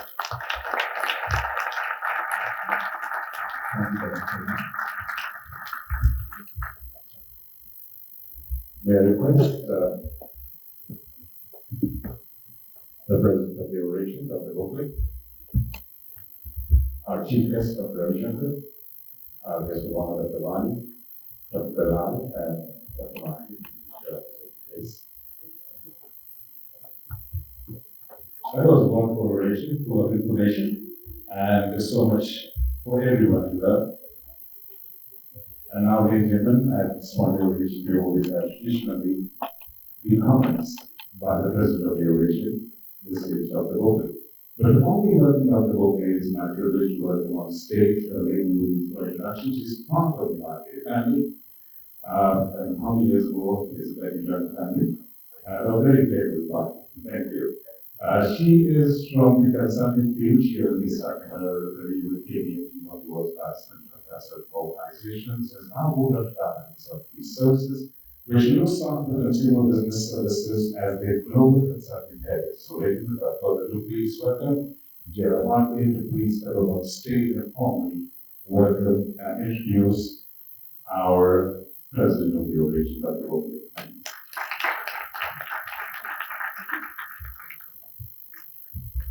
Thank you for the kind introduction, Alaric. It's been 13 years that I'm in this family, but it feels a lot longer. That being said, Dr. Nitu Mandke, I don't know where to start. Almost 30 years practicing in the city, presently senior consultant cardiologist and head of cardiology department at Lilavati Hospital, also affiliated as senior consultant cardiology at Hinduja Hospital, Khar, Holy Family Hospital, as well as Asian Heart Hospital. He has also served as an associate professor in medicine at JJ Hospital and honorary professor of cardiology at the LTMG Hospital and Medical College. He is also postgraduate guide and a graduate examiner for DNB in cardiology at National Board of Exams, New Delhi since 2007. And these are just some of his overall highlights, but his professional highlights are rather long. He's MD DM Cardiology, FIC specialty in coronary interventions. Professional highlights, well, some of them. Dr. Nitu Mandke is an established cardiologist, as we know, from Mumbai. After receiving his MBBS and MD degrees, he obtained DM Cardiology specialty in 1993.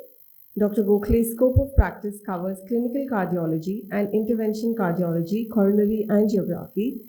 He has conducted more than 5,000 coronary and non-coronary interventions.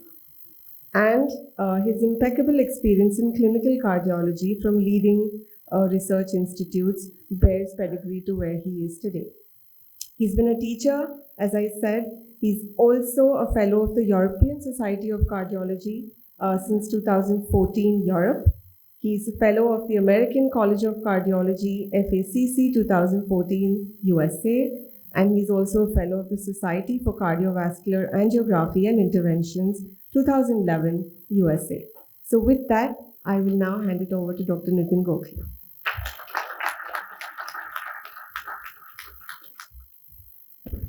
Thank you for your kind introduction. At the outset, let me thank Dr. Mandke, Mrs. Mandke, Dr. Jalal for inviting me to preside over this wonderful oration just delivered by the one and only Dr. Samin Sharma, whom we all look up to. As far as we are concerned, he is at the moment the most eminent and topmost Indian cardiologist in the world, and among the top 3 in America. Thank you, Dr. Sharma, for a wonderful oration. I have very little to speak about Tower, as Dr. Sharma has already delivered a beautiful oration. Let me speak a little bit about Dr. Mandke, whom we were associated for so many years. Now, all of you all know about Dr. Mandke as a brilliant surgeon, a philanthropist, a very colorful personality, and a doctor who treated all the celebrities and politicians and everybody. But people like us who worked with him all these years ago, we have a different facet of him. We know a different facet of Dr. Mandke. He was an extremely intelligent man, and he was a visionary. He was a man who thought out of the box, and he was almost 20 to 30 years ahead of his time. He used to tell us, what is this angiography, angioplasty, the same thing again and again. We have to do something new. We have to do something new. So he went to the United States, and the first oration delivered by Dr. Subramaniam, he was the one who brought MICAS into this country, that is minimally invasive cardiac surgery. Just with a keyhole, he used to operate upon the coronary arteries and deliver. This was as early as 1996, 1997. People were very skeptical about the whole thing at that time, but he said this is an innovation and I have to spread it to doctors in the country here. He, used to jokingly tell us, this is like a fighter jet landing on an aircraft carrier in a stormy ocean. That's what MICAS is. And he says any surgeon who is worth his salt, if he does MICAS professionally and well, he's the surgeon I look up to. And unfortunately, after him, today, there are not more than 3 or 4 surgeons today in the city of Mumbai who are practicing MICAS surgery. At that time, he also had the concept. This is well before the cath labs. We had the hybrid cath labs later on. Well before that, he and Dr. Dalal, I remember him very well. Dr. Dalal used to do the plasty to the circumflex in the right, and he used to take the patient to the OT and perform a MICAS. So without opening the chest, the whole exercise was done in a short while. This was criticized by colleagues, friends, everybody, but today the results are seen, and now we have hybrid cath labs, and this is an established procedure. He thought of it well before anybody could think of it. Unfortunately, there was no documentation at that time, and we could not publish, because whatever you publish is accepted. Today, we do not have any publications, but the patients are a testimony to that. And Dr. Dalal here is also a testimony to that. MICAS. The second thing what he was very, very passionate about was valves. He said valvular heart disease afflicts two types of people in India. One is the extremely poor, who are from the villages and who require a valve replacement. And second is the old and infirm, who cannot afford valve replacement, or who are unfit, or who are not wanting to undergo valve replacement. So he said, why should I change the valve? Why should I put something in foreign? I will try and repair the valve. And this concept was, the first case he did was in 1997 or 1998. We used to gather patients for him, and he used to explain to the patient, you see, this is just technique which is just in its infancy. We would like to try and repair your valve. If the indication is right, it may fail. Initial 3-4 cases failed because, everything has a teething problem, and there was a lot of resistance from our own fraternity, a lot of criticism, a lot of resistance. But to his credit, the cases which failed, he himself took them up, operated them free of cost again with a valve replacement. And many of these patients, Madam knows, are a testimony today, even today. They're still alive today, and the same surgeons who were criticizing him for so many years are today talking about the merits of valve replacement. That's the irony of the whole thing, That was number 2. Number 3 was, he told us all the time, as Dr. Samin Sharma said, that technology is changing. We have to move with times. We have to move with times. As a surgeon, I have to start learning angioplasty, because the angioplaster has almost taken over surgery. It's not going to go completely, but 80% of my work is going to go. So I have to learn surgery. So we were sitting one day in the cath lab, and one of his junior surgeons started laughing at him. I mean, he thought he was joking. So sir got extremely angry and he said, "I'm not joking. I have to learn angioplasty, but you'll have to learn valve replacement to the groin." Because so he said it in Marathi. So Kribber baslay, sheep मध्ये valve घालायला. Alan Kribber had visited our institute in 1998, and at that time, well before TAVR came into place, he used to perform experiments on sheep. He was replacing aortic valves in sheep. And Dr. Mandke had a very animated discussion with him at that time. I remember I was a junior at that time. And he said, if he's doing it in sheep, why not in humans? So Alan Kribber said, just wait and watch. And unfortunately, sir was not there when this thing happened. But it's very ironical that today we are discussing on TAVR with the topmost man in the world, giving us an eloquent overview of TAVR, and we lose the founder of TAVR, that's Alan Kribber, just today.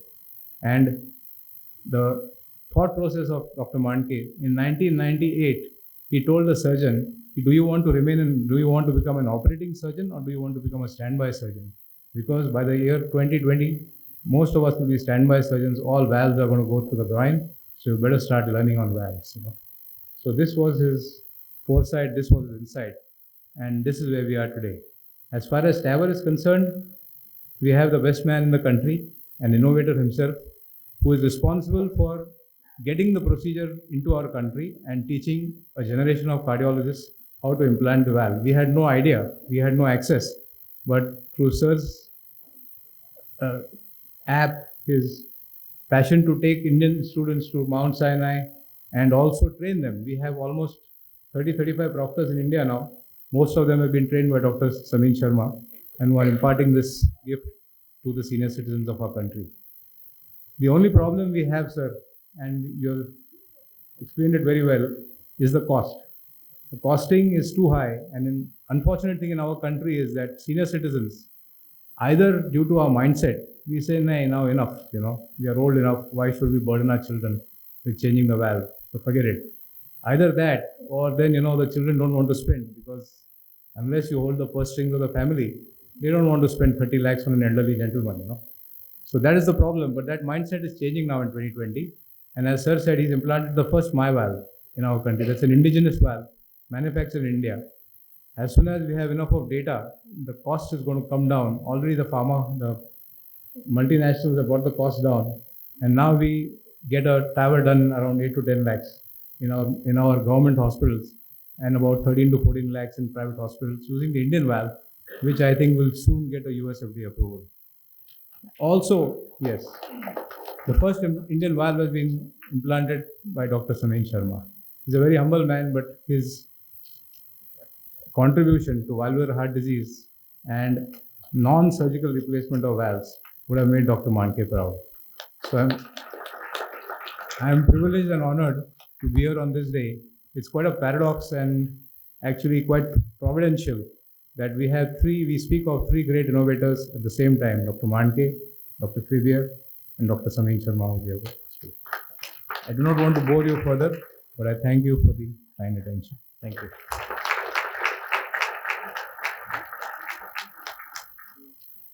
Thank you, Dr. Mandke, for your comments on the Oration, and of course sharing the views. It's now time to present our orator on the foundation, who's the memento and the citation. And as we step up to present the citation, I would like to request the now the stage also to read the citation before we present it to the orator and to the others. I'd like to request Dr. after the citation. I will quickly read out this citation, which has been crafted by Dr. Mrs. Mandke.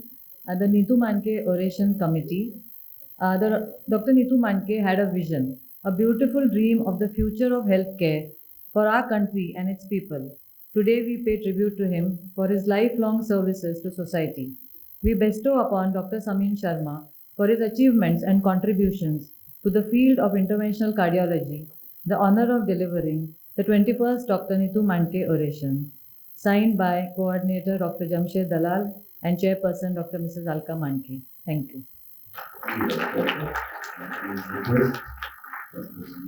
Please step forward, and I'd like to request Dr. Jamshed Dalal and Dr. Kamandi to present the citation and the director. They would like to hold time.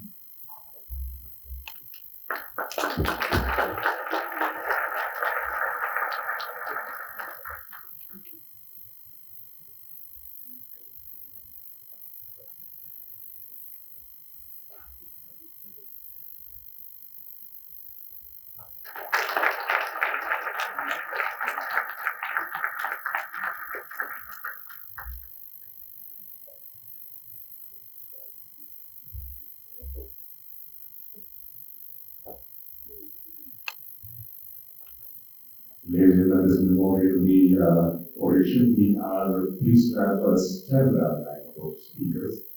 We have a fantastic orator, we have been told by Dr. One, and now we are privileged to also have with us our chief guest who comes here spanning two worlds, so to speak. But once again, we introduce this chief guest, Dr. Shankar. I'd like to welcome on stage a lady who is also our family. They are completed TAVI general surgery from AEM Pune and TAVI pediatric surgery from Dr. Sinai Pediatric Hospital, Sandy. Currently a practicing consultant general laparoscopic pediatric surgeon attached to Surya Mother Child Hospital, Nano Hospital, Saidi Hospital, and Beach County Hospital. Please welcome. Thank you, Alan. To introduce Lieutenant General Dr. V. Ravi Shankar, he has lots of felicitations to his name. I'll keep it short. He did his MBBS from Maulana Azad Medical College, New Delhi, MS General Surgery and MCH Cardiothoracic Surgery from Pune University. He joined the Army in 1978 and served for 38 years, during which he held various professional appointments and finally became the professor and head of Department of Cardiothoracic Surgery of two premier cardiothoracic centers in the armed forces in India, one at Pune, the Armed Forces Cardiothoracic Center at Pune, and Army Hospital, Delhi. He received advanced training abroad in cardiothoracic surgery at St. Vincent's Hospital, Portland, USA, and later at Perth, Australia. He reached the highest 3-star general rank of Lieutenant General and retired in 2015. During his professional career, he has done numerous surgeries, both adult and pediatric, including complex congenital heart diseases. He has held various administrative appointments, including director of 1,100 beds command hospital, the largest teaching hospital at Pune, attached to AFMC, and then headed the Army Medical Center for training doctors, nurses, and paramedical staff at Lucknow. During his career spanning nearly 4 decades, he was sent on a deputation to the Sultanate of Oman, Muscat, for 3 years, and also served as surgeon during the Sri Lankan operations with Indian Peacekeeping Force. He was awarded the prestigious Vishisht Seva Medal for distinguished services by the President of India and Army Chief Commendation.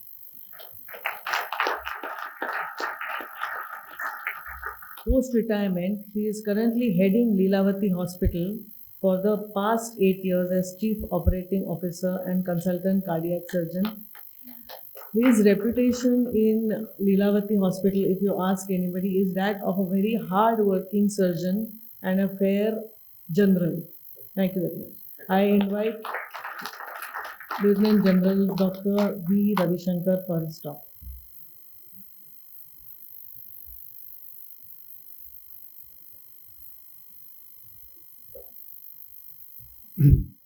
At the outset, I must thank the organizers for inviting me here and thank Dr. Samin Sharma for the excellent oration. And on behalf of all of you, may I request all of you to give him a standing ovation. This is what he actually deserves. So the brilliant talk that he did.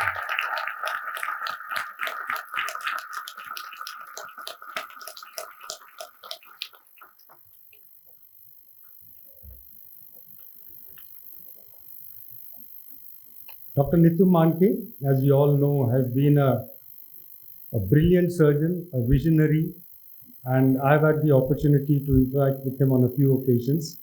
The first was in Pune itself. There was a time a lot of surgeons from Bombay used to come to Pune during weekends, Saturday, Sunday, and operate at Ruby Hall and Jangir Nursing Home. And we were always told when we were doing our MCH that whenever you get time, you should go and watch the masters operating. When you take leave and go to another city or a state, you must go to the hospitals and watch others operating. And once we become surgeons, it becomes a little easy to pick up the finer strokes of what these great surgeons have been teaching all along. And this was one of the occasions when I went to Ruby Hall and he was doing an aortic valve replacement, incidentally. It was a calcific AS, and I distinctly remember, it's many years back. And he would continue to teach all of us, 2-3 people who were hanging around at the head end. And once the surgery was over, some fine tips he gave us. He closed the aortic suture line, decannulated, and then told us that the adventitia over the aorta, which he had dissected, should be resutured as far as possible. That is like a buffer which prevents a blowout and a pseudoaneurysm. Now, these things are not given in books. These are what the masters have learned for a period of time, and that is how it is taught to the next generation. After that, I had come to Hinduja Hospital, and when, as mentioned, there was Dr. Vallabhu Subramaniam, who came from Lenox Hill and demonstrated the first MICAS operation. Very interesting. I think there were 3 surgeons, Nitu Mandke, Vivek Javli, and Dr. Subramaniam here. And we spent the whole day. We had come from Pune. And it was very interesting to see MICAS at that time being demonstrated by one of the masters from New York, and then subsequently replicated and brought up to its standards, high standards, by Dr. Nitu Mandke. In between, of course, I used to meet him in the conferences, and from a distance you could make out that is Nitu Mandke. Guess what? One was his Hawaiian shirt, which he would wear, his flamboyant appearance, and the group of people around, boys and girls, who were always hanging around him. So you could say that was Dr. Nitu Mandke. As you all know, he was a visionary, and this institute is a testimony to his great vision, and undoubtedly one of the most gifted surgeons. Today is a very solemn occasion when we remember that he left us 2 decades back. But it's also a happy occasion because we remember him, and through his vision, we continue his visionary ideas by inviting orators like Dr. Samin Sharma, and continue to remember the good work Dr. Nitu Mandke has done. I had the opportunity to visit Mount Sinai a couple of years back. Lilavati Hospital had tasked me to go and see if we can have a MOU with Mount Sinai. I couldn't meet Dr. Sharma then.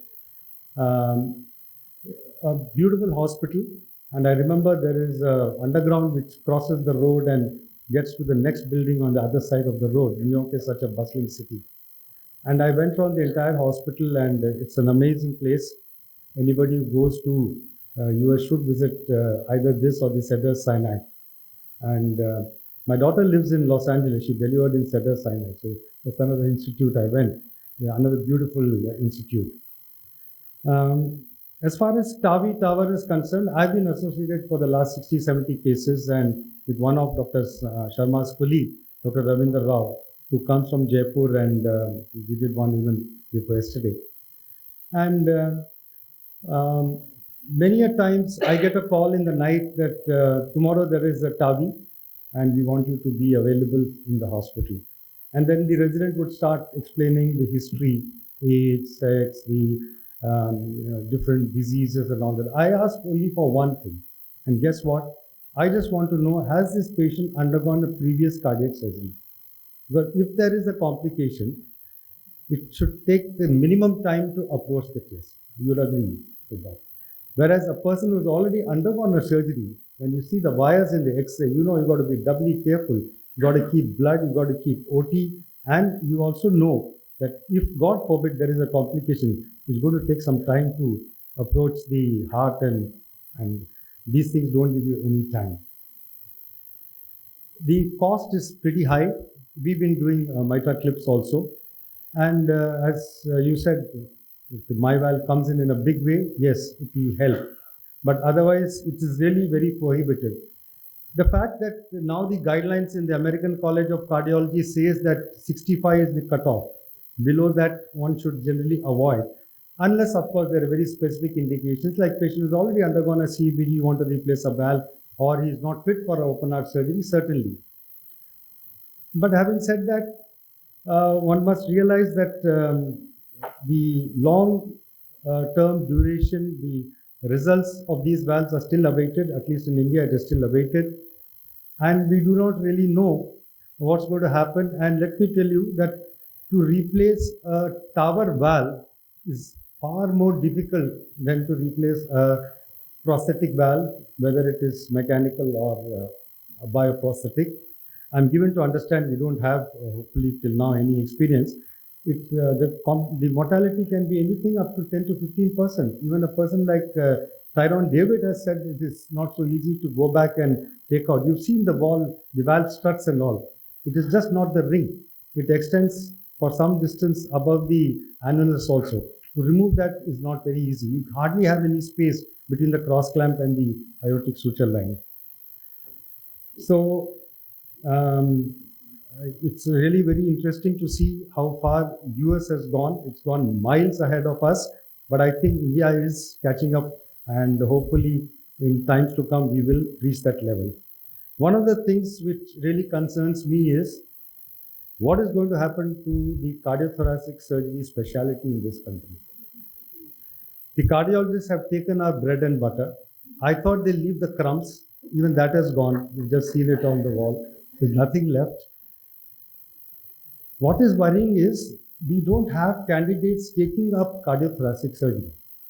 Almost all the institutions from which I passed out, last 7 years, we are recognized for MCH in Pune. We've not had a single candidate. Now the statistics say that out of 5,000 such seats, only 4,000 have been taken, 1,000 are lying vacant. Usually we find students these days going in for non-clinical or non-surgical courses rather than taking up something like cardiothoracic surgery. Even pediatric surgery, plastic surgery, neurosurgery, there are hardly any takers now. Cardiothoracic surgery, definitely I know most of the institutes, there are hardly anybody taking up the course. I'm sure you're also aware, sir. Even in America, it's 30% cardiovascular seats. So then we should introspect, why is it happening? We should introspect. One is, it's a tough specialty. There are long working hours. By the time a student gets into this specialty, he's about 30 years, he's married, and he's now going to spend money. If you go to a private institution, it costs you 50 lakhs per year. That means 1.5 crores to do the course. How is he going to afford that? And the fact that the number of patients which a surgeon would get is actually coming down. You've already seen what was presented. The number of hospitals where you can do it is also coming down. So obviously, a student, when he enters a specialty, he's looking at the long term. What is going to be the financial benefits over a period of time? After all, it's easy to say we've taken a Hippocratic oath and we have to serve humankind, mankind, but ultimately you have to run your family also. So at some stage, this is going to come in, and it's really sad that we hardly got anybody taking up this specialty these days. Anyway, I don't want to take any more time. I thank the organizers once again for inviting me. When Yui came to me, I said, why me as a chief guest? She says, no, you're a cardiac surgeon and you may have met Dr. Mandke. I have certainly met, fond memories. Thank you very much. Thank you very much.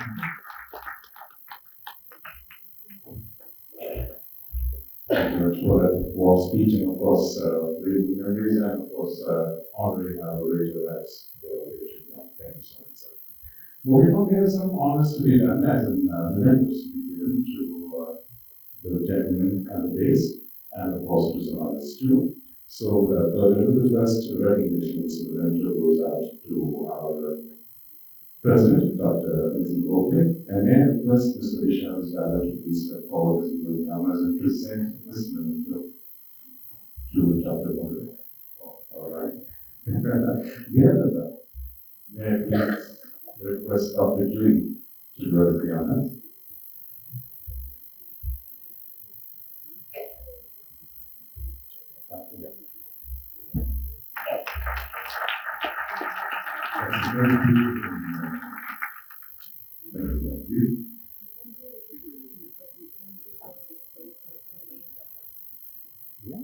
Okay, I missed that. Can you please update? Recently, the flow or the proper record of the hospital has been named after Dr. Nitu Mandke. So, this is the height of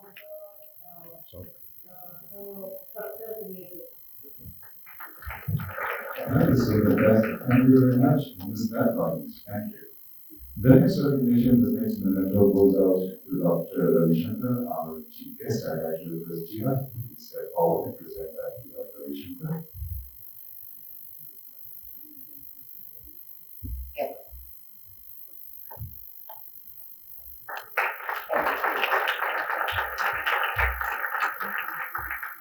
Request Mandar to please step forward and present the memento to Dr. Sinai,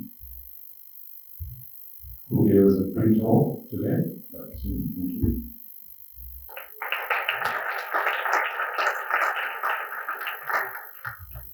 We have Dr. Suresh Rao in the audience. May I request Dr. Kumchit Dalal to please do us the honors and present this recognition, Dr. Suresh Rao, for all the effort that he's been providing to the foundation over the years.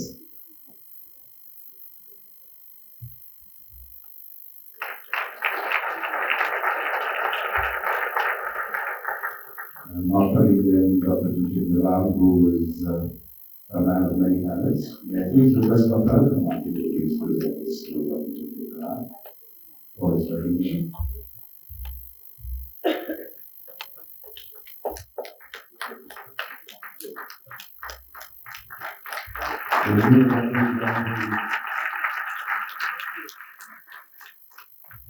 There are a lot of recognitions not only for the people you see here, but here are the people also work behind the scenes. The next one goes out to Dr. Mandke, Secretary. She's Chief of Front Desk now at Beach County Hospital, Alvary Cruz. I request one of the family members to please step forward. Dr. Julie. Most important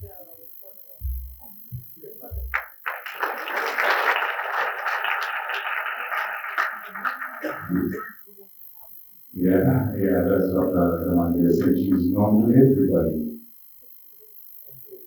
We also recognize Dr. Mandke's secretary, who is now here with the KDH for the last 23 years, Farhana Syed. May I please request Dr. Chaluka for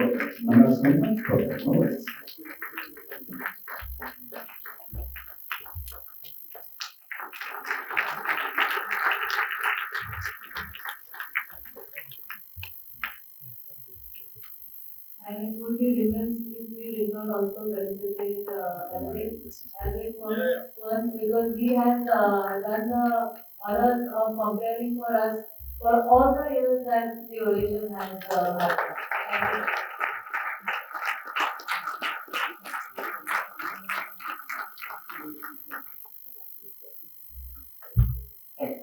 Thank you very much, ladies and gentlemen.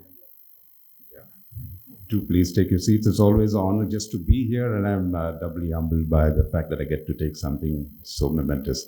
It's now time to close it all with a vote of thanks, and it's time to hand over the mic to the lady who does all the hard work but takes no recognition. Ladies and gentlemen. Okay. Before that, Jui's got a few words. And also we have a reputation for Mr. Mahendra here. He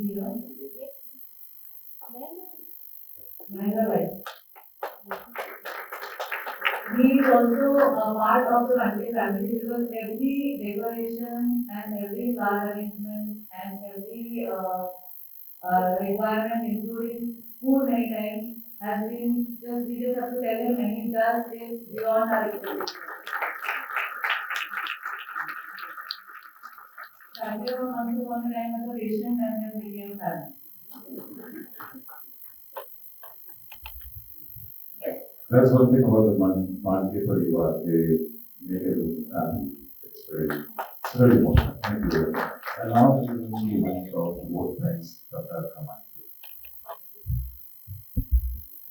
the sweetest of the function, the task is given to me always, and I like it very much. Of course, I do become a little bit emotional always because each one of you are totally connected to our family and love our family to the most. So thank you very much, first of all of you, even Divekar madam, and senior people that I know that have come all the way and always come every year.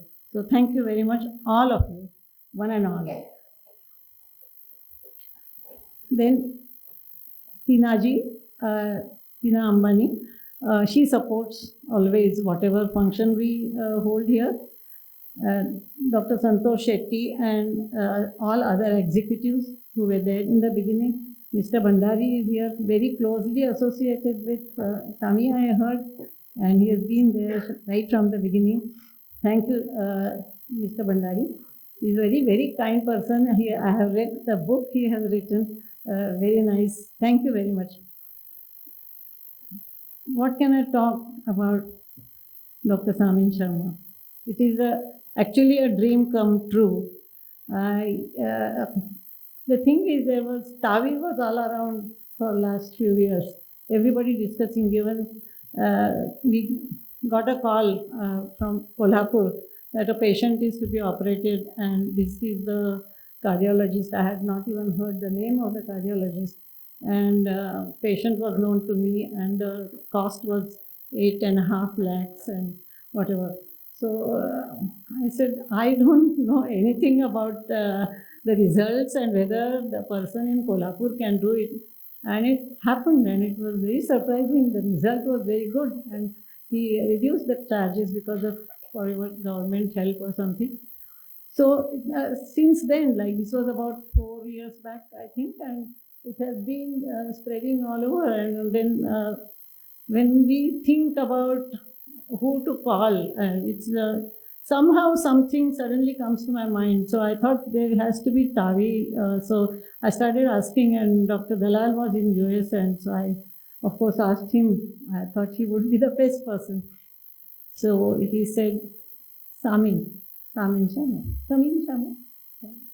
So, but I said, he is in US, will he come? And he said, I will ask him. And he said, you can just WhatsApp me. So he is all the time available on WhatsApp. He is such a humble person, I must say. And he immediately agreed to come. The next big hurdle was he was to come by Carter. I said, we cannot afford. That is not in the, Dr. Nitu Mandke Oration, whatever, budget. So neither I wanted to spend certain, because usually I like to give donations and not to spend beyond a particular amount for the oration. So I said, we cannot. He said, no, it's okay. It's a simple flight. Any flight you can.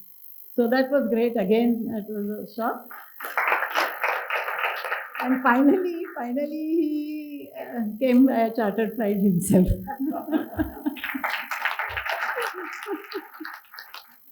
So, and what we heard was just simply amazing. I think we are all very, very thankful to Dr. Samin. Beautiful talk. All the best for you. You are already the best in the world. I don't know what different valves and different things you are going to bring in and teach. That is the most important thing, that you have opened it. Same, Dr. Mandke had a big team, and he used to teach everything to, they are now competent surgeons practicing. So that was a fantastic thing that you have been teaching, and that is why, in fact, it has become so popular, and people like Dr. Rao and others in the interiors are already doing TAVI, and they will also start learning the clips and the other things, all those things that you already described. What can I say about Dr. Ravi Shankar? He is such an extremely humble person. When I spoke to him, I cannot tell you what he said, but I may or may not be there. There are people who change. I said, no, whether you are here in Lilavati or not, I want you to come. And I asked him, you can bring your friends. So he has been kind enough to get his wife Uma and his very close friends who are visiting. He said, right from the college times, Dr. Harkishan and his wife. So thank you very much for getting them, and I hope you enjoyed the function. Then Dr. Nitin, another humble person. Both of them wouldn't give their introduction to me for such a long time. And then also Dr. Nitin gave me few lines, so I had to dig into things for some more information. And I did get a lot more information that he had given to me. And I told Zui to introduce, not Zui, who introduced? So G was introduced, yes. So thank you, Dr. Jiti, for accepting the invitation. And he was saying actually his wife would be there, but Priyadarshini, but I think there is some family function. He actually needs to go, the family function is there. But I came to know that it is tomorrow, not today. Today is only the 9th. I did not know you. I saw you, but then I did not know. Thank you very much. Thank you very much. Thank you. Thank you, Priyadarshini. I wanted Rita to be here, so Dr. Jamshed and Rita, we have been friends for so many years. We were at the same time in UK, same time we almost came here and started practice. It has been every time Dr. Bahasab operated that day, we used to call people at home. They used to be there at home, and it is a wonderful pair. Totally, when they are in a function, they don't talk to anybody else. They are together.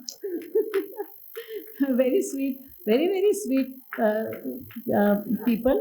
Jamshed is a soft-spoken person. I have never seen him raising voice. Maybe some juniors in Cath Lab may have heard, but not me.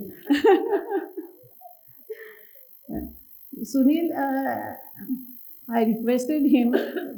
I must tell you the truth that I was not very sure whether Dr. Samin will reach here.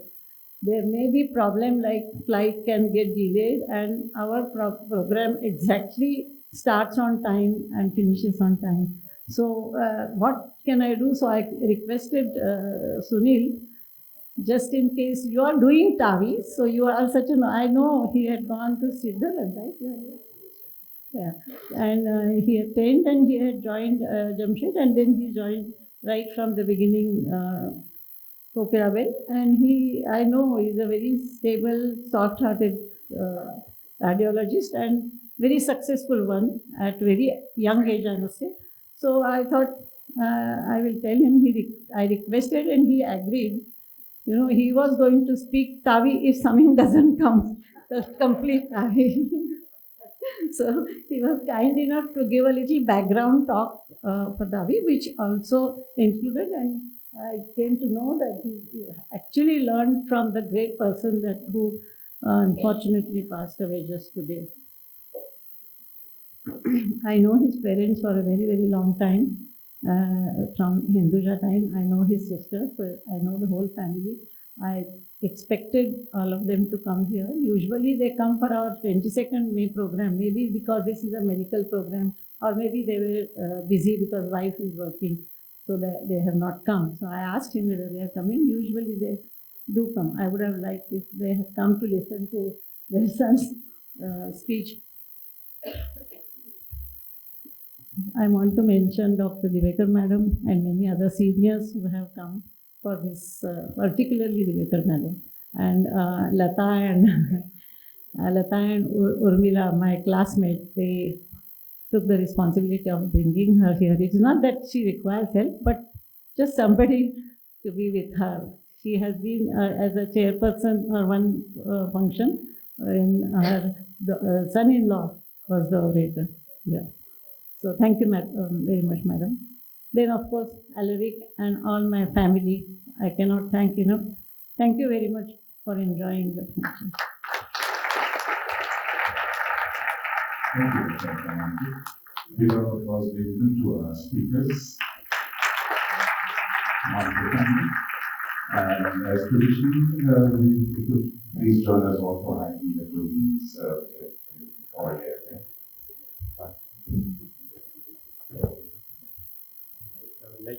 I would like to make the final comment. I think we forgot to thank the most important person. I try and do this every time we have an oration. Dr. Mr. Welcome Mandke, for 21 years. Can you imagine? 21 years we've had this oration without fail. And everybody comes and we can see the whole audience full. For some of our meetings, we don't have half the audience full, but for Mandke oration, they always come. Thank you very much, Alka, for keeping this up. Keep it up.